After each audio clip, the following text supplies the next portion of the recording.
번영의 시대가 영원히 지속될 거라는 굳건한 믿음, 혹시 그것이 한순간에 산산조각 난다면 우리의 삶은 어떻게 될까요? 상상조차 하기 힘든 이 질문이 현실이 된 날이 실제로 있었습니다. 1929년 10월, 그 달은 수많은 사람들의 소중한 꿈과 희망이 마치 연기처럼 사라져버린 정말 비극적인 순간으로 오래도록 기억되고 있죠.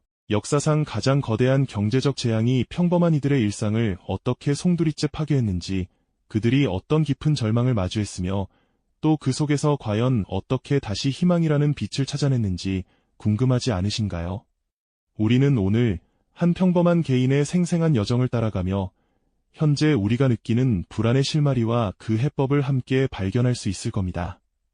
1920년대 미국은 그야말로 환상의 시대를 살고 있었습니다.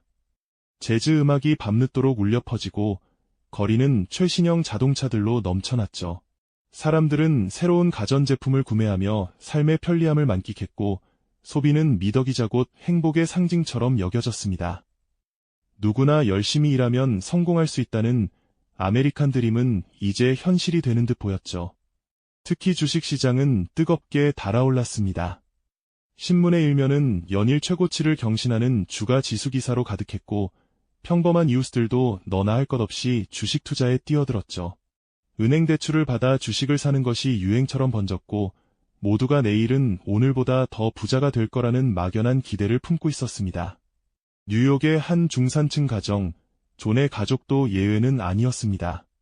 존은 성실하게 일하는 가장이었고 그의 아내 메리는 따뜻한 미소로 가정을 돌봤죠. 두 아이는 행복하게 학교에 다니고 있었고요. 존은 매일 저녁 라디오 앞에 앉아 경제 뉴스를 들으며 자신이 투자한 주식이 오르는 소식에 흐뭇한 미소를 지었습니다. 작은 집을 더 넓은 곳으로 옮기고 아이들에게 더 좋은 교육을 시켜줄 수 있을 거라는 희망에 부풀어 있었죠. 그들에게 미래는 밝은 빛으로 가득한 약속처럼 느껴졌습니다. 마치 모든 것이 영원히 지속될 것만 같았던 그 순간 누구도 보이지 않는 곳에서 서서히 균열이 시작되고 있다는 것을 알지 못했습니다. 하지만 그 환상은 너무나도 갑작스럽게 깨져버렸습니다. 1929년 10월 24일 월스트리트의 검은 목요일은 그야말로 충격 그 자체였습니다. 아침부터 주식시장은 심상치 않은 조짐을 보였고 오후가 되자 패닉은 걷잡을 수 없이 번져나갔습니다. 투자자들은 주식을 팔기 위해 아우성쳤지만 살 사람은 아무도 없었죠. 주가는 곤두박질 쳤고 한때 수백만 달러를 호가하던 기업의 주식은 휴지 조각이 되어버렸습니다. 주식 거래소는 아수라장이었습니다. 절규하는 투자자들의 비명과 망연자실한 얼굴들이 뒤섞여 혼돈 그 자체였죠. 존도 그날 자신의 전 재산이 그리고 가족의 미래가 한순간에 사라지는 것을 무력하게 지켜볼 수밖에 없었습니다. 그의 얼굴에는 희망 대신 깊은 절망의 그림자가 드리워졌습니다. 이 충격은 결코 단 하루 만에 끝나지 않았습니다. 주식시장의 붕괴는 마치 거대한 쓰나미처럼 미국 전역을 순식간에 휩쓸기 시작했으니까요. 은행들은 대출금을 회수하지 못해 줄줄이 파산했고 예금주들은 자신의 돈을 찾기 위해 은행문 앞에 길게 늘어섰습니다. 하지만 대부분의 경우 이미 은행은 텅 비어 있었죠. 존의 주거래 은행 역시 문을 닫았다는 소식에 그는 아내와 함께 달려갔지만 이미 늦은 뒤였습니다. 그들이 평생 모아온 저축마저 한순간에 사라져버린 겁니다. 기업들은 투자금이 끊기고 소비가 급감하면서 도산하기 시작했습니다. 공장들은 문을 닫았고 수많은 사람들이 하루아침에 직장을 잃었습니다. 한때 활기 넘치던 거리는 실업자들로 가득 찼고 일자리를 구하는 광고판 앞에는 희망 없는 눈빛을 한 사람들이 빼곡히 들어섰습니다. 존 역시 자신이 일하던 공장에서 해고 통보를 받았습니다. 그의 손에 들린 해고 통지서는 차가운 현실을 그대로 보여주는 듯했죠. 가족을 먹여 살려야 하는 가장으로서 그는 이제 무엇을 해야 할지 알 수 없었습니다. 그의 마음속에는 혼란과 함께 깊은 좌절감이 파고들었습니다. 한때 번영을 노래하던 미국의 꿈은 이제 악몽으로 변해가고 있었습니다. 존의 손에 들린 해고 통지서는 이제 그저 종이 한 장이 아니었습니다. 그것은 한 가족의 생계가 한 남자의 자존심이, 그리고 한 시대의 희망이 한순간에 무너져 내렸음을 알리는 차가운 선고였죠. 미국의 번영을 상징했던 공장의 굴뚝에서는 더 이상 연기가 피어오르지 않았습니다.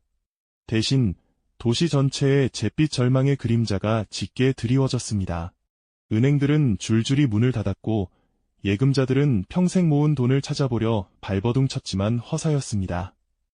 거리에 늘어선 사람들의 행렬은 은행문이 굳게 닫힌 채 그들의 절규를 외면하는 풍경을 매일같이 연출했죠.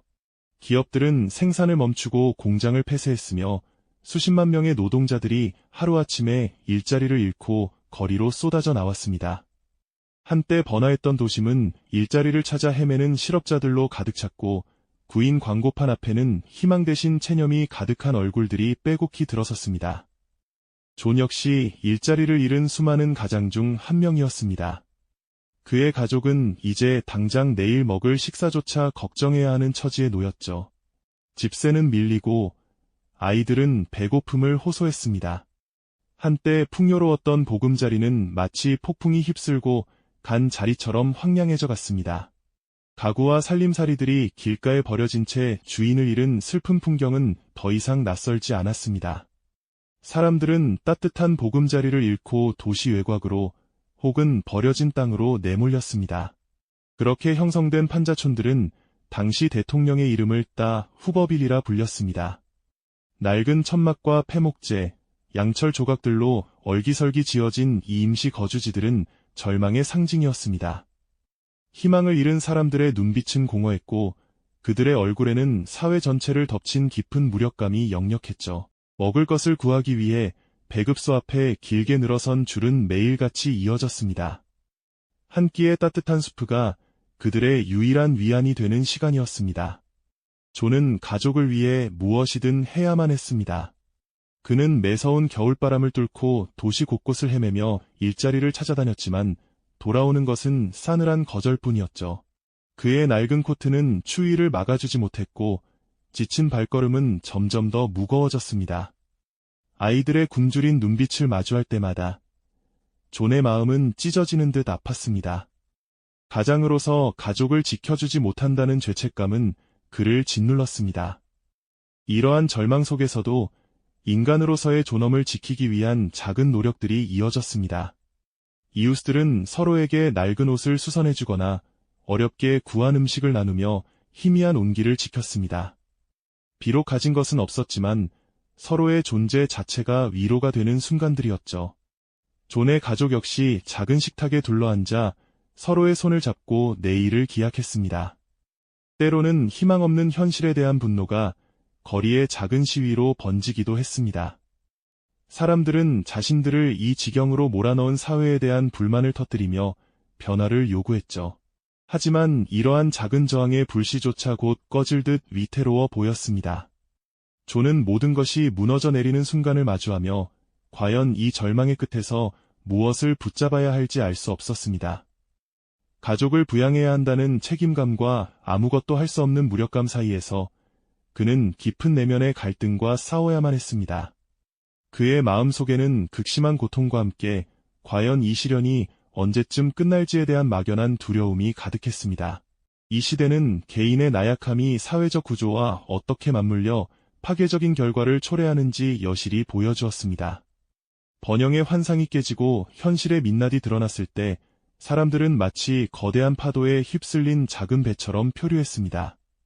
하지만 그 속에서도 인간은 완전히 무너지지 않았습니다. 이웃의 작은 도움, 가족의 따뜻한 눈빛, 그리고 스스로 일어서려는 의지가 바로 그들이 바닥에서 찾아낸 인간다움의 마지막 조각들이었죠. 그 조각들이 모여 희미하지만 꺼지지 않는 불씨를 만들어내고 있었습니다. 이웃의 작은 도움, 가족의 따뜻한 눈빛, 그리고 스스로 일어서려는 의지가 바로 그들이 바닥에서 찾아낸 인간다움의 마지막 조각들이었죠. 그 조각들이 모여 희미하지만 꺼지지 않는 불씨를 만들어내고 있었습니다. 이러한 절망의 깊은 골짜기에서 정부는 마침내 새로운 희망의 불씨를 지피기 시작했습니다. 바로 프랭클린 루스벨트 대통령의 뉴딜 정책이 그 시작이었죠. 단순히 경제를 부양하는 것을 넘어 시리에 빠진 국민들에게 일자리와 삶의 존엄성을 되찾아주려는 거대한 시도였습니다. 거리에 넘쳐나던 실업자들에게 공공사업이라는 이름의 새로운 기회가 주어졌습니다. 댐을 건설하고 도로를 닦고 공공건물을 짓는 거대한 프로젝트들이 전국 각지에서 펼쳐지기 시작했죠.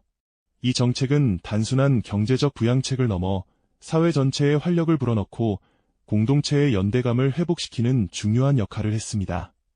한때 모든 것을 잃었던 존 역시 이러한 공공사업 현장에 몸을 던졌습니다. 그는 땀을 흘리며 벽돌을 나르고 삽으로 땅을 파는 단순한 노동 속에서 잊었던 자신의 가치를 다시 찾아갔습니다. 그의 손에 잡힌 삽은 단순한 도구가 아니라 무너진 삶을 다시 일으켜 세우는 희망의 지팡이와 같았죠. 동료들과 함께 흙먼지를 뒤집어쓰고 밥을 먹으며 그는 비로소 혼자가 아니라는 사실을 깨달았습니다. 서로에게 기댈 어깨가 되어주고 함께 웃고 울며 새로운 공동체의 가치를 발견하는 소중한 순간들이었습니다. 정부의 개입뿐 아니라 지역사회의 자발적인 연대와 자조 노력 또한 빛을 발했습니다. 이웃들은 서로의 빈 그릇을 채워주고 낡은 옷을 함께 꿰매며 말없이 어깨를 내어주는 작은 행동들로 거대한 시련을 함께 이겨냈습니다. 마치 거친 폭풍 속에서 작은 배들이 서로 밧줄을 묶어 유지하듯 말이죠. 협동조합이 생겨나고 품앗이로 서로의 일을 돕는 문화가 자연스럽게 자리 잡았습니다. 이러한 노력들은 단순히 물질적인 도움을 넘어 사람들의 마음속에 우리라는 든든한 울타리를 만들어 주었습니다. 존의 눈빛에서도 절망 대신 새로운 의지가 타오르기 시작했습니다. 그의 얼굴에는 고된 노동의 흔적과 함께 미래를 향한 희미하지만 단단한 희망이 깃들어 있었죠.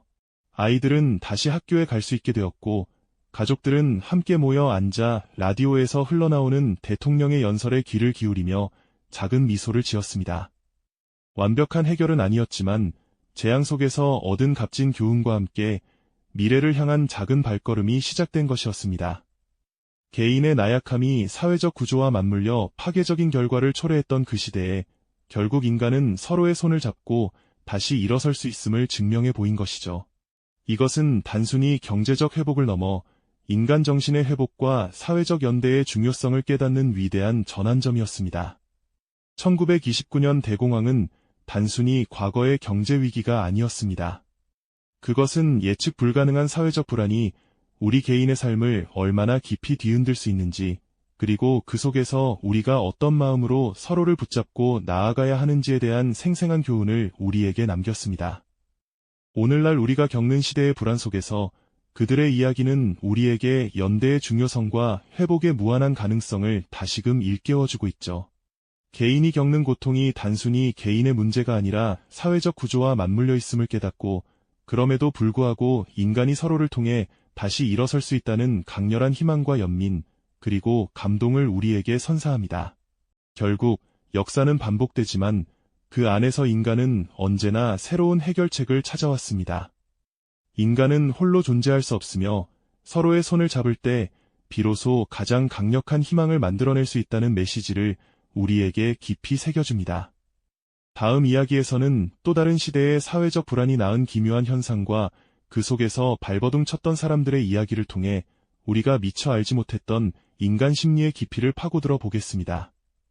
이 영상이 도움이 되셨다면 좋아요와 구독 부탁드립니다. 여러분의 응원이 제게 큰 힘이 됩니다. 다음 영상에서도 더 유용한 정보를 공유하겠습니다. 감사합니다.